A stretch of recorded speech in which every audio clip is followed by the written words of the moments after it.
اکثر آپ نے کچھ گھروں کے سامنے کتوں کو روتا ہوا دیکھا ہوگا۔ یہ عام طور سے ایسا ہوتا ہے کہ جب رات کا وقت ہوتا ہے تو کچھ ایسے دروازے ہوتے ہیں، کچھ ایسے گھر ہوتے ہیں جن گھروں کے سامنے کتے رونا اور بھونکنا شروع کر دیتے ہیں۔ تو یہ آذانوں کے وقت کیوں بھونکتے ہیں، اس کی تفصیل میں آپ لوگوں کو بتا چکا ہوں کہ آذان کے وقت یہ کتے اس لیے بھونکتے ہیں، اس لیے روتے ہیں کہ یہ کتے جو ہوتے ہیں، سائنس کی اگر میں بات کروں تو سائنس کے مطابق یہ کتے مہین اور باریک آوازوں کو بھی محسوس کر لیتے ہیں۔ یعنی وہ آوازیں جو انسان کے کان محسوس نہیں کر پاتے ہیں، چاہے وہ ہواؤں کی تیز رفتار کی سنسناہٹ ہو یا وہ کسی انسانوں کی حرکت ہو، تو ان آوازوں کو بھی محسوس کر لیتے ہیں۔ تو یہ جو آذانوں کے وقت کتے روتے ہیں تو یہ باقاعدہ شیطان، جب اذان ہوتی ہے تو شیطان مسجد کی طرف سے بھاگتا ہے اور فرشتوں کا نزول ہوتا ہے۔ تو روایات میں یہ تو ملتا ہے کہ وہ اذان کے وقت کتے بھونکتے ہیں، بعض مرتبہ یہ ان چیزوں کو دیکھ کر بھونکتے ہیں۔ اور جو عام طور سے یہ سمجھا جاتا ہے، بعض علاقوں میں یہ کہا جاتا ہے کہ اگر کسی گھر کے سامنے کتے بھونک رہے ہیں تو اس کا مطلب یہ ہوگا کہ یا تو کوئی کسی انسان کا انتقال ہونے والا ہوگا، یا کوئی انسان کے اوپر مصیبت یا پریشانی کا سامنا کرنا پڑ سکتا ہے۔ اس طرح کی باتیں جو دل و دماغ میں لوگوں کی چلتی ہیں، اس کا اسلام میں کوئی تصور نہیں ہے۔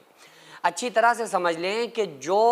اگر کتا دروازے پہ بندھا رو رہا ہے یا وہ بھونک رہا ہے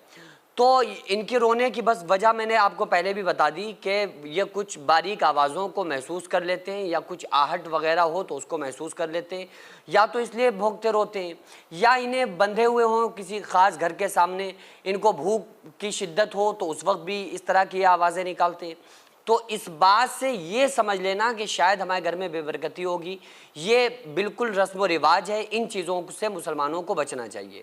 ہاں اتنا ضرور ہے کہ اگر آپ کسی بھوکے کتے کو روٹی کھلا دیں گے، کھانا کھلا دیں گے، تو آپ کے گھر میں برکت آنے کا تو چانس بڑھ جائے گا، برکت آپ کے گھر میں رحمت نازل ہوگی۔ کیونکہ اگر آپ جانوروں کے اوپر رحم کریں گے، آقا علیہ السلام کے آخری الفاظ تھے جب آپ دنیا سے رخصت ہو رہے تھے،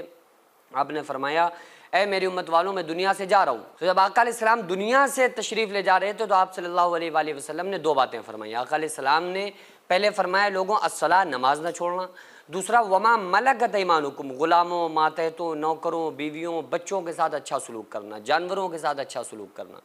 تو کتوں کے اوپر ظلم ویسے ہی نہیں کرنا چاہیے، لیکن جو اس کے رونے کی وجہ سے گاؤں دیہات علاقوں میں یہ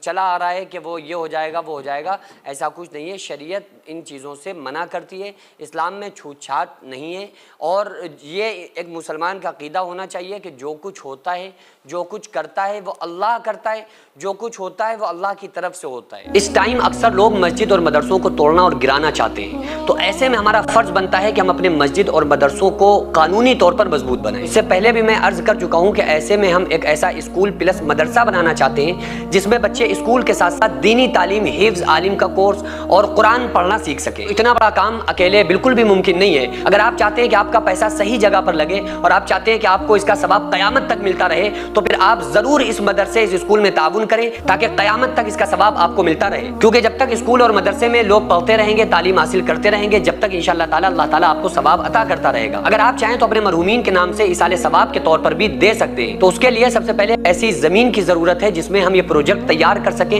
جو قانونی طور پر مضبوط مانا جائے۔ تو اس لیے آپ لوگ کوشش کریں کہ زیادہ سے زیادہ تعاون کریں اور بار بار تعاون کرتے رہیں تاکہ ہم اپنے اس نیک مقصد میں کامیاب ہو سکیں۔ یہ کوئی فراڈ نہیں ہے، دھوکہ نہیں ہے۔ آپ چاہیں تو آپ آ کر خود یہاں پر وزٹ کر سکتے ہیں، آ کر دیکھ سکتے ہیں کہ الحمدللہ کس طرح سے یہاں پر کام ہوتے ہیں، کس طرح سے دینی کام، ملی کام، قوم کے کام، سماجی کام ہوتے ہیں۔ خود آ کر آپ وزٹ کر کے اپنی آنکھوں سے دیکھ سکتے ہیں۔ تو اسکرین پر جو آغازیہ ویلفیئر سوسائٹی کا اکاؤنٹ نمبر اور اسکینر نظر آ رہا ہے، اس پر آپ زیادہ سے زیادہ تعاون ضرور کریں۔